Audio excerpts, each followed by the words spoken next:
Welcome to Weekly DocumenTrey 007. Decided to do that again. Have a lot of decisions to make as a leadership in the next couple of weeks. There's just a lot of stuff happening. We are back meeting together, and I feel like the momentum of like, hey, we're back together is done, and there's just a lot of obstacles we're facing. So I kind of want to document that as a pastor, a church planter, figuring out what to do, what pivots to make. It's kind of funny because yesterday my whole message was about shifting the narrative. There is a lot of spinning of narratives today.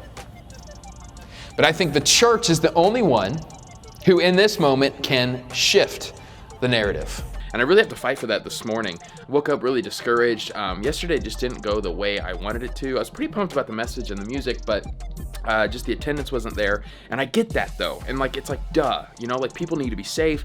And so there's just a lot to work through, but it's other stuff that's not worth mentioning. The biggest thing though, is I lost $660 yesterday because my daughter, beautiful Trinity, fell while running with a water bottle in her hand, gashed open her lip. It was super big. I did that when I was a kid, and I learned you have 8 hours to get it stitched up or it's never fixed. And so I said, just go. And this was like 15 minutes before service started. It was chaotic. And so I was preaching, wondering how my daughter's doing, wondering what the copay will be. Turns out my insurance is the worst thing in the world. And so now I have to pay $660 to the hospital.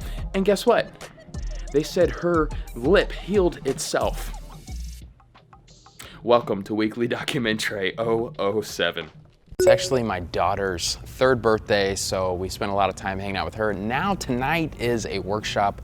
It's like one of my favorite things to do in the summer, so here's a clip of it. Oh, and here is, actually right here is when Selah was born 3 years ago. It's so fun to see. Actually, I think even within the last 3 years, I look like way younger. Anyways, here's a clip from the Apprentice Workshop. There's one side, we call it the social justice arm, the social justice side, where it's what they care about most. And then the other side is called the personal salvation.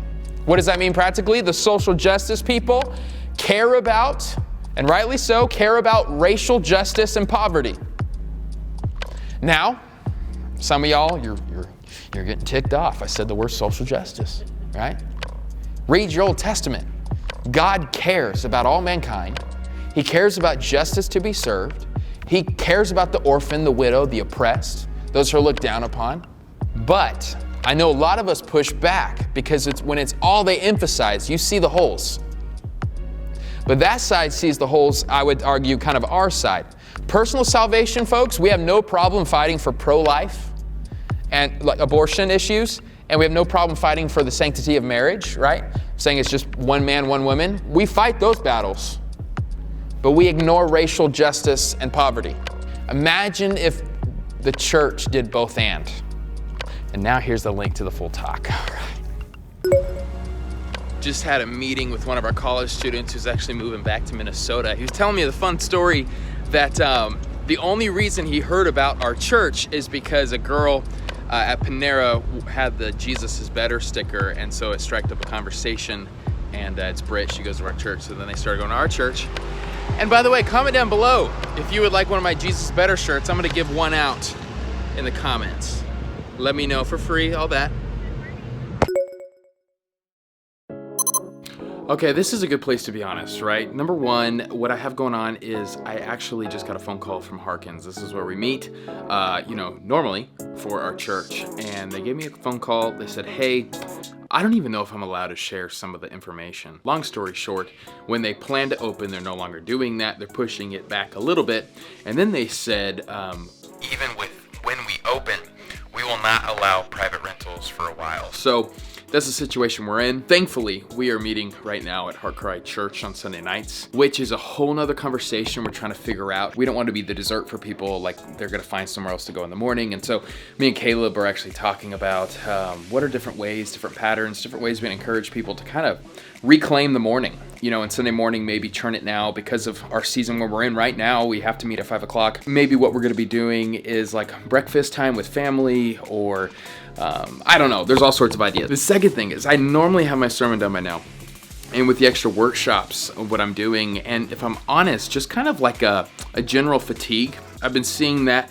I'm not the only one. I'm not the only pastor kind of just feeling the weight of everything. Yeah, no, Harkins just called me and said, hey, we don't know when we can let you back in. I do want to talk about identity. Maybe that's next week. There was a time where I would never, ever, ever have our church, Meet at Heart Cry, because, you know, when you start something new, like you have to be your own thing. And when you get married, you got to move out of the house. And so I'm just grateful that we've labored so much about our vision and our identity and our culture that we can successfully be at the building but be our own thing. That was not possible the first couple years. Not at all. I just beat you in basketball. Well, you're not supposed to share that part. Can you hear the High School Musical in the background, by the way? But the best decision we made is putting a little hoop in here in place of our TV. This needs to be like a Sabbath tradition. That was fun. First 1 to 10.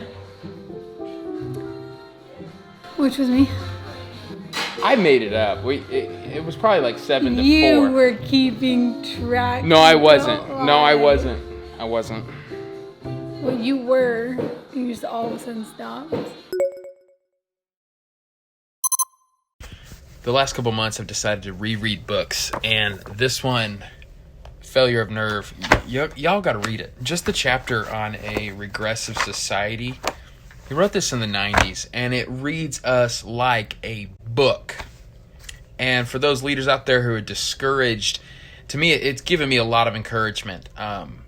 We cannot be the leader people want, because in a regressive, anxious society, it wants leaders that sabotages itself.